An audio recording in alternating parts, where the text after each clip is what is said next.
بسم اللہ الرحمن الرحیم نحمدہ و نصلی علی رسولہ الکریم۔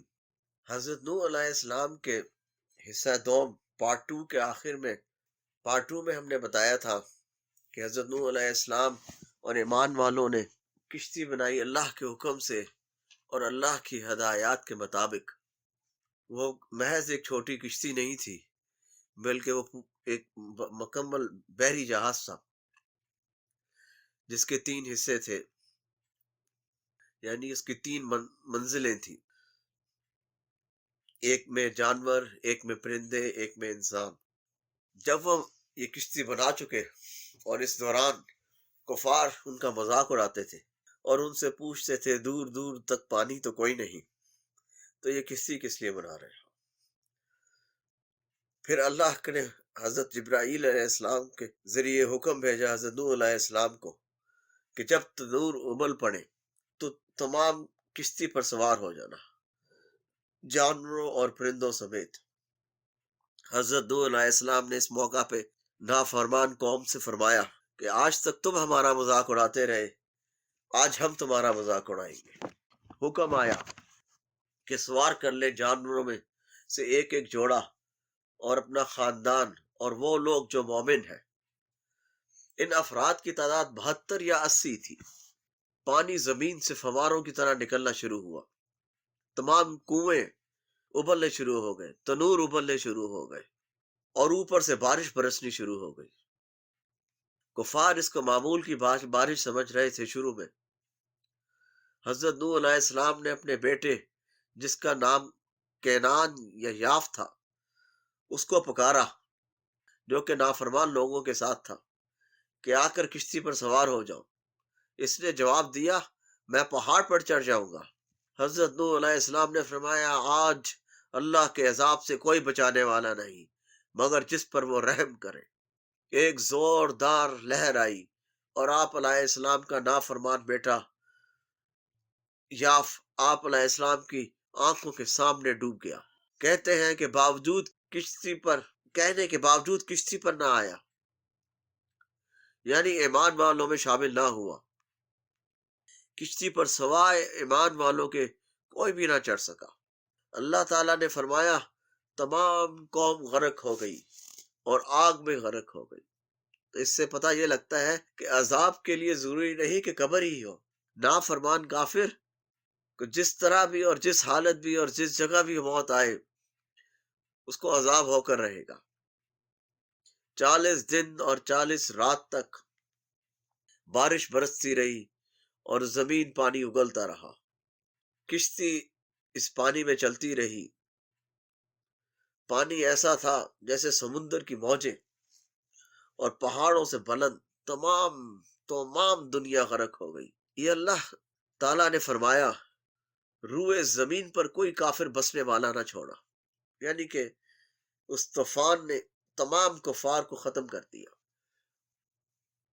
اللہ تعالیٰ کی قدرت دیکھیے کہ اتنا بڑا بحری جہاز پانی میں چلا جاتا تھا جس میں اتنے جانور اور پرندے شامل تھے، ان کا گند، ان کے کھانے پینے کا انتظام، اور جو ایمان والے تھے ان کا انتظام، یہ سب اللہ کی قدرت ہے۔ بعض علماء کا خیال ہے کہ ان جانوروں اور ان پرندوں کو اللہ تعالیٰ نے سلا دیا تھا اس وقت تک کے لیے جب تک کہ کشتی رکی نہیں اور طوفان تھما نہیں۔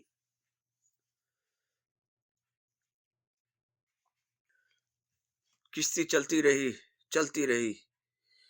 یہ کہا جاتا ہے تقریباً 6 ماہ سے 1 سال تک کشتی چلتی رہی، بغیر کسی موٹر کے، بغیر کسی انجن کے، محض اللہ کے حکم پہ۔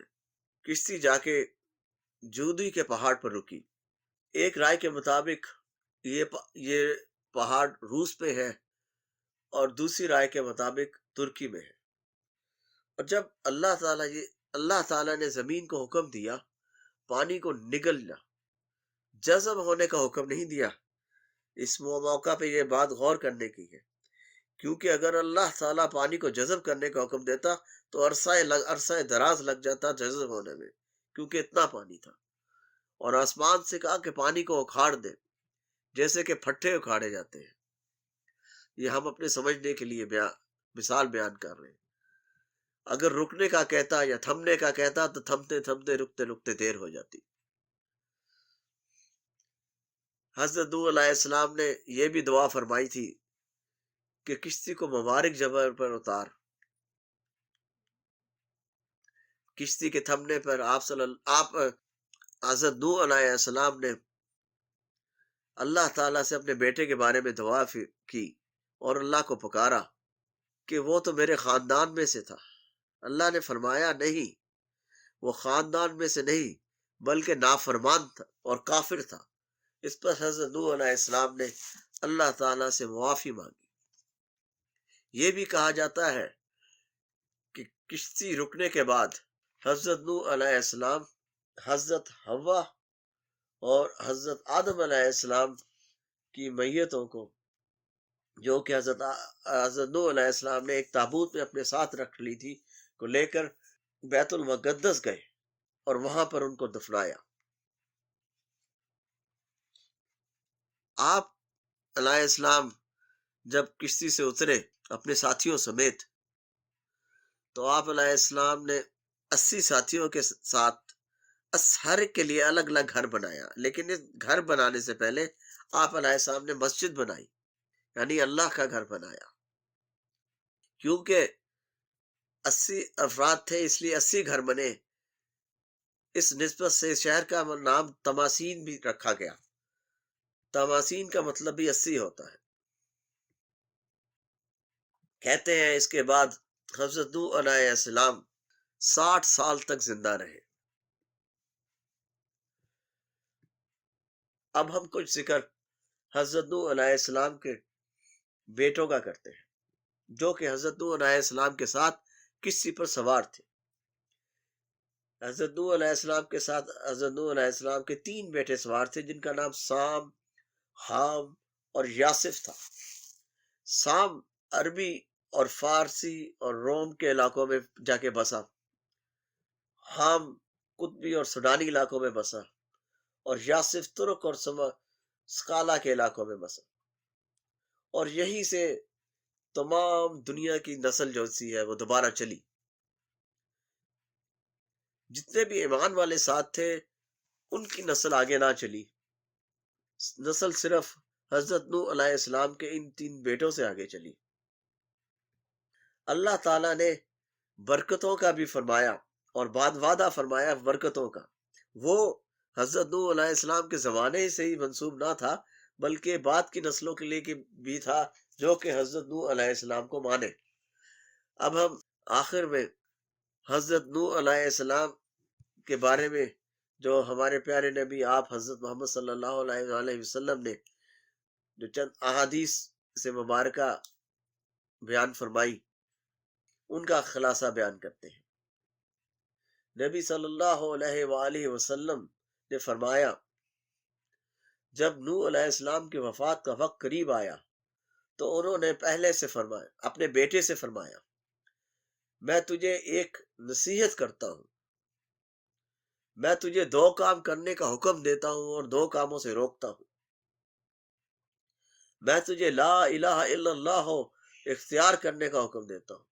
اگر ترازو کے ایک پلڑے میں 7 آسمان اور 7 زمینیں رکھ دی جائیں اور دوسرے پلڑے میں لا الہ الا اللہ رکھ دیا جائے تو لا الہ الا اللہ والا پلڑا زیادہ وزنی ہونے کی وجہ سے جھک جائے گا. اور اگر 7 آسمان اور 7 زمین آپس میں بند ہو جائیں، آپس میں مل جائیں، جڑ جائیں، تو لا الہ الا اللہ انہیں جدا جدا کر دے گا. اور میں تجھے سبحان اللہ و بحمدہ پڑھنے کا حکم دیتا ہوں کہ یہ مخلوق کی تسبیح ہے اور اس کی برکت سے مخلوق کو رزق ملتا ہے. اور میں تجھے شرک اور تکبر سے منع کرتا ہوں.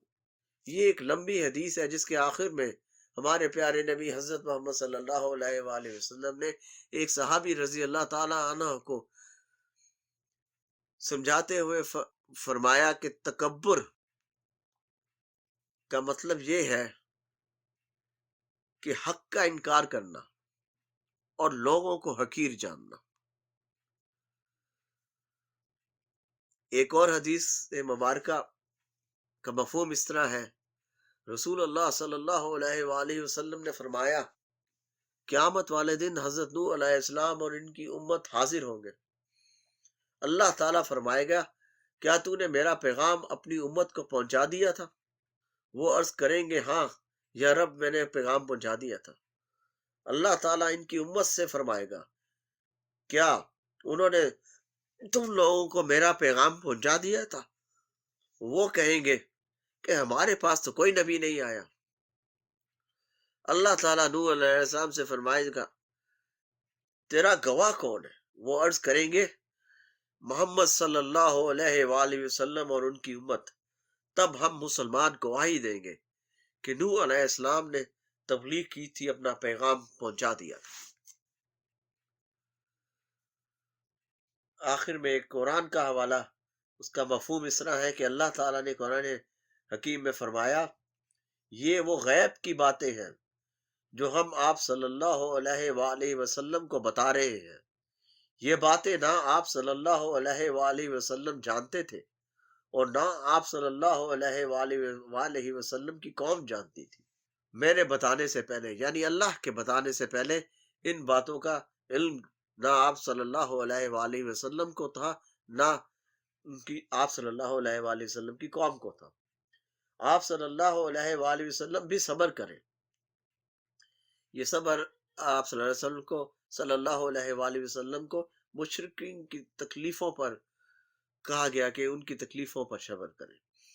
انجام ہمیشہ اچھے لوگوں کا ہوگا۔ یہاں پہ حضرت نوح علیہ السلام کا واقعہ اختتام کو پہنچتا ہے۔ اب انشاءاللہ ہم حضرت ہود علیہ السلام کے واقعے کے ساتھ دوبارہ حاضر ہوں گے۔ اس وقت تک کے لیے اجازت دیجیے۔ جاتے جاتے اس کو باقی لوگوں سے بھی شیئر کریں، خاص طور پر ان لوگوں سے جن لوگوں نے کبھی انبیاء کلام کے واقعات نہ سنے ہو یا نہ پڑھے ہو، یا انہوں نے کبھی سیرت کا مطالعہ نہ کیا ہو یا نہ پڑھی ہو۔ شکریہ۔ وآخر دعوانا ان الحمد للہ رب العالمین۔ السلام علیکم۔